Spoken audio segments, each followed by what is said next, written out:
I wanted to title this Relationships Are Not Natural, but I came to the realization it depends on which type. So, if you are someone's son or father or mother or daughter or cousin, then yes, it happened as a result of your genes, which are a natural element of what composes a person. But that's not what I'm here to talk about. There was a woman who I spoke with for several weeks, and during this communication, I went out of my way to try contacting her, just as I had done with another woman I interacted with earlier this year and last year. And her response as to why we should not try to make this dialogue persist is that if we are to establish a close relationship, it should come naturally. Now, me and her had a falling out later on um, as a result of some things I said, some things she said. I'm the one who pretty much said, all right, we'll forget it. And I met her on this website where people would inquire about who wants to meet with them or who wants to interact with them. And I see her post another, I guess, ad for meeting people. And in that post, she says, I'm hoping we can formulate a relationship that comes naturally. When I read that, I just put my hand all over my face because it was as if I was watching a revolving door. I tried to interact with this person. I tried to speak with her, and I was met with either resistance, as in the case if I would tell, let's call each other, oh, I'm doing this, I'm doing this, no, I'm doing this, I'm doing this, oh, I'm doing this, I'm doing this, or in the case of sending messages, she would barely respond or just not seem too interested. In the most cases, not even giving any type of thing back. But I really wanted to kind of dissect this viewpoint because I've heard a lot of people say, don't try to make it happen; it'll come natural. Don't try to uh, force a relationship. If you just live your life, it'll come. And I thought more and more about that, and I said to myself, that is a load of baloney. And I've come to that conclusion because in every instance in which I can remember a person entering a relationship that I saw for myself or that I read about, it was always this man approached this woman, this man approached this woman, this man approached this woman. It was never he was just living his life and then a woman sent him a letter or he and this woman were friends and then over the course of speaking, uh, barely, they became naturally attracted to each other. It doesn't work that way. We all have things that we like, and we like them for certain reasons. I like, I don't know, certain foods because I favor the way they taste. I dislike sticking my hand in fire because it burns. I dislike jumping off a building because it hurts. We have reasons for why we do things, and I had another um, person who really bothered me a few days ago 2 days ago, I think. She, made this claim about, oh, I like this type of guy, so why? Oh, I just some things you can't explain. No, no, no, no. There's nothing I can't explain about anything pertaining to why I am the way I am when it comes to relationships, when it comes to my interest, my likes and dislikes. I can pretty much explain all of it to some bare minimum.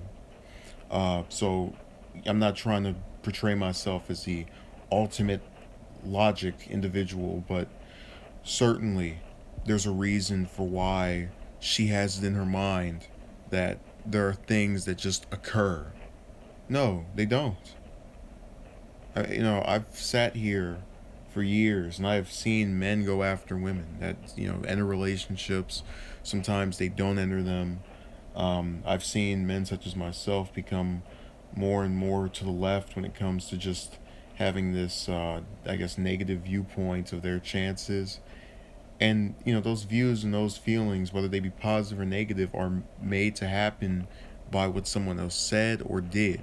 So a guy who gets rejected over and over again, a feeling I know very well, will likely come to the conclusion that he's going to just keep getting rejected, so he might as well give up. And that's not a view that is natural. It was something that was made to happen, or that was reinforced by what a bunch of people chose to do, which was turn him down when he asked them out. If you go into another scenario, something, let's say, unrelated, a person who mows no, never mind, a person who cleans the kitchen and receives $2 every time from their relatives for doing such a stand-up job is going to keep cleaning the kitchen to get that cash, and is going to be reinforced by the person's action of giving them a positive reception in the form of currency. I hope what I'm saying is resonating here, that things are not just caused. Any interest I have, I can rationalize. I can say I like dark hair because it reminds me of the night and it has color. That doesn't mean I'm not in favor of anyone who has a different hair color, but I could still say this is why I prefer this over that. And it's so agonizing to sit here for year after year, and you go on these different sites where people will talk about relationships privately, or just kind of in a way discreetly, as in you wouldn't know it was them if you knew them in real life. It's something they can probably compartmentalize very well. And there's always someone in that form, no matter what site it's on. Just let it happen, just let it happen. Just let it happen, just let it happen. Just let it happen, just let it happen. It'll come naturally, come naturally. And you really have to ask yourself, do these people, because maybe their experiences are different from mine. You try to put yourself in the other person's shoes. But I know for fact this person who posted this thing is not doing very well with their relationships. They wouldn't have posted that if they weren't. They wouldn't have admitted that to me if they weren't. So if it fails again, and you put the same thing up again, what do you expect to happen? We're all familiar with the definition of insanity, doing the same thing, expecting different results. If I were to sit here every day and not go online, not go to stores, not go anywhere where there's a plethora or number of women, and just stay at home and say, I think one of these days a woman is just going to randomly ring my doorbell and whisk me away, you would think I was crazy. You would think I was insane, whoever you are. It would not make sense to you why I would do that. If I had the goal of trying to coerce or persuade a woman to have affection for me, it wouldn't add up. So you then look at these other people on these sites where they're complaining about some guy they were with, some man that turned them down, some relationship that didn't work. And you have to ask yourself, and this is kind of what bothers me, in all these instances where I've seen people do that, there's always this tendency, and I guess I should probably make a separate video for it, to try and go back to that person, or to keep reminiscing about them. And it's never in a reflective way. It's always still caught up in how they try to convince themselves that they're looking at it neutrally, but when you hear them, they don't speak about it in a factual manner. They don't say, I like this person for this and that, but I didn't like them for this.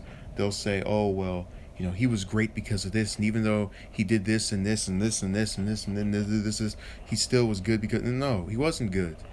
He wasn't good because he threw you out like trash and proceeded to go about his life while you sit here and talking to somebody else about him and how great he was. But that factors into this because they think they had a natural connection with this person. I've heard different women say this. I had one turn me down talking about we just don't have a connection. I spoke to her almost every day for must be a month or two, and it was, we don't have a connection. Man, I told her straight to her face, doesn't make any sense. She goes, "Oh, yes it does." No, it doesn't. I mean, I don't understand that argument, because what it's telling me is that there's some kind of genie in a bottle. There's this way of walking on water that every other guy whom you've been with, or at least every guy that you've been with, is capable of doing, but the person who is approaching you somehow lacks that. And her argument wasn't as good as this other one, that reposted this thing on this site, because me and her spoke more often and had the similar interest of politics, and she still was talking about there isn't a connection. What connection? Are you talking about umbilical cord? I don't get it, and I haven't got it. Maybe that's why things are the way they are. I could still look at that objectively and say, this is my fault. I can't understand this. Um, but I get tired of it, and that is rooted in my viewpoint that if a person makes you feel good about yourself, is stable in every way you see fit, and is appealing to you, and allegedly most, if not all, obviously we're all flawed in some aspects, but is overwhelmingly decent, or has a plethora of good qualities in comparison with whatever negative attributes they may have, why not pursue this in a further step? I don't get it. I think it's this thing where you either get tempted to say they're lying, which I hate doing because I don't like to think someone was just playing around with me for all these different days, didn't really mean it, or they're just a mess, as far as their logic in relations. They keep saying it's love, love doesn't have logic, love doesn't have logic, it's just natural. No, it's not. You know, I'm probably speaking to a brick wall here, but that's my opinion on this natural argument.